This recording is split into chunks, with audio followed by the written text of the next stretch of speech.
You extract the gate level netlist from place and route. That includes the original gates and all the clock trees you inserted. And you extract all the parasitics of the interconnects and feed that into the tool as well. And then you have to define the constraints. This is a constraint file that will have the clock speeds, the input delays, output delays of each input to the design. And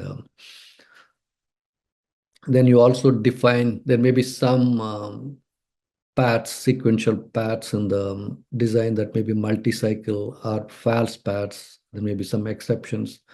So you put them all into a constraint file and you feed that into the tool. And then you run the tool to analyze the results. So the tool will give you an output. To begin with, it says, okay, the design is meeting timing or not meeting timing. Or if the design has some violations where it's failing the setup time and hold time requirements. And so it gives you an output file that you can go through and analyze the results and identify the problems and generate ECOs to go back and change the design, fix these problems to make sure that the design meets the timing.